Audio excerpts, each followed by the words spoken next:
Hey, what's up guys? Here we go, Medal of Honor Warfighter. This is a quick video to give you a breakdown of my initial thoughts after a very quick gaming session late or early this morning. I'm not really sure what it is. I'm doing this during my lunch hour, which is a bit unique for me.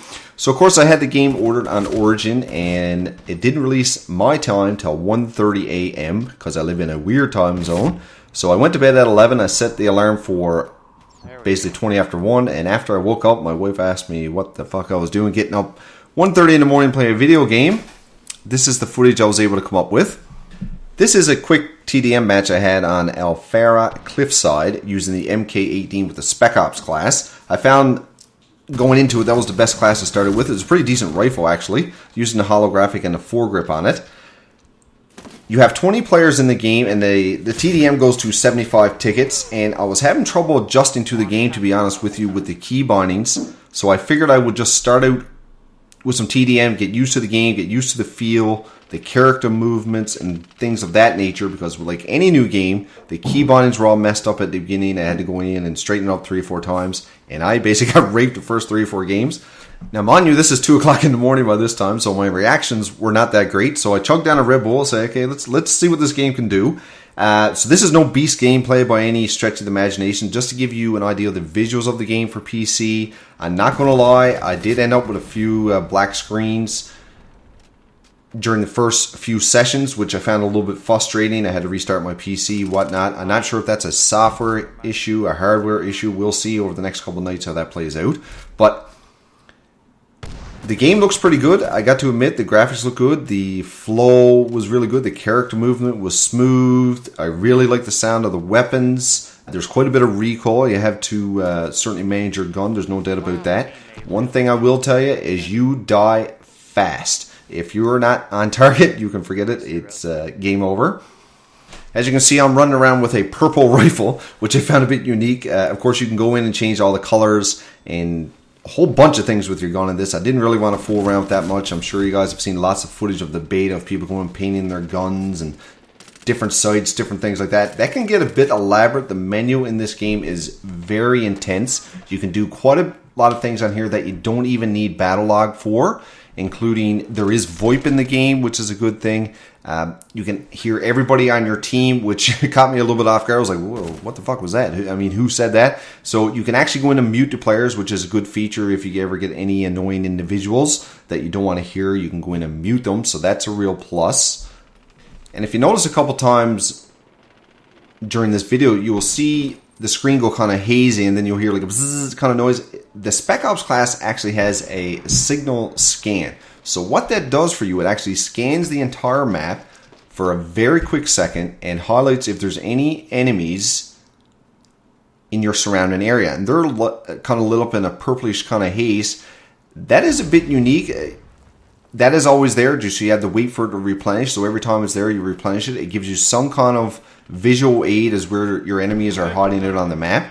Now there is a jammer, which you'll see me use in this video, that kind of protects you in a certain area. And I didn't realize till after I watched the video back that there's actually somewhat of a roped off area, you can call it, that where your jammer is effective. And from what I'm able to figure out today, that will protect you from the enemy using their scan to show them where you are. So that will last for X period of time. I'm not 100% sure what it is yet, but this scan tool I can see being a device that will, when used properly, can certainly work in your favor. I mean, I was able to find a couple enemies really quick, chase them down and kill them before they even knew I was around. Now that is not available on every class. I will be going through each class trying to figure out, you know, the specializations. I mean, what works well for me is what I'm going to try to figure out, and hopefully you guys can learn something from it.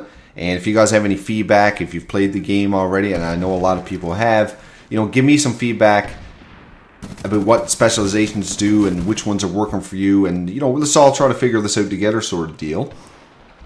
Another key thing I found is that the enemies blend in extremely well with the environment. I don't know if you guys noticed, but a couple times when I got shot, I didn't even know the guy was there. They blend in extremely well. So I might go in and, you know, mess around with my color settings, just to see if that's something that is on my end. But a couple times I couldn't even see the guy and I was dead. I was like, what the heck, you know? I'm really liking the fact of the in-game menu gives you a lot of the options. You don't have to use a separate website like Battlelog to invite your friends, and that's a really unique feature because I know a lot of people had issues with Battlelog, people joining on them, things of that nature. So that's a real great addition. As I mentioned previously, the menu in this game is intense. It's quite elaborate. You're probably going to want to sit down for an hour just to really figure out, you know, you have a slot for basically everything. I'll do a video kind of highlighting, you know, how you have to get into a game. Then, of course, you have your kits you want to pick out and what country and all those sorts. So it's a very intense menu system, I think, which to me is a little bit overbearing, but when you get used to it, I'm sure it will simplify. But my overall first reactions are I really like the game. The first couple of matches I was really got frustrated. And again, that's just comes with basically not knowing the maps. And a big thing with any new game, especially a first-person shooter, is map awareness, knowing your map, knowing the flank routes, knowing a whole bunch of things about the maps. Because this is an infantry-based game. I seen the Havoc up maybe once or probably twice last night. Didn't find it an overbearing issue whatsoever. It was took down very quick. Might have died once from it the whole night. Now, mind you, I only played for probably about 3 hours, and then, of course, I realized it was 3:30. I said, holy shit, I got to get up in 4 hours to go to work. So I'm having a bit of a rough day, but I'm sure I'll be back online again tonight trying to really dig my teeth into this game, and I'm going to do a whole bunch of videos on this game because I do like it. I like how the character movement was last night, and like I say, for the first night out, it was a little bit glitchy at first, but it wasn't too bad. And when I get my key bindings and everything straightened out, looking forward to getting into some objective type games and really working as a team, get some friends in. I'm sure this game will be a shit ton of fun, and I can't wait to play it for the next few months. And hopefully you guys will look forward to the videos I put out, try to dissect it as best I can, and hopefully you guys take something away from this, as I always do every time I make them. And please don't forget to leave your comments below because, you know, with your questions really helps me understand the game more, and I'm sure the conversation, people read the comments, it helps them understand, it helps people learn, and that's what my channel is all about, helping people learn and hopefully myself get better at these games. But that's it for me, guys. If you enjoyed the video, please don't forget to rate it, and hopefully you guys are looking forward to some more Medal of Honor Warfighter coverage. I have this game and another couple of games that I'm going to be putting on my channel real soon. So if you haven't checked out my channel, please remember to do so. But that's it for me, guys. Take care. We'll chat to you all real soon.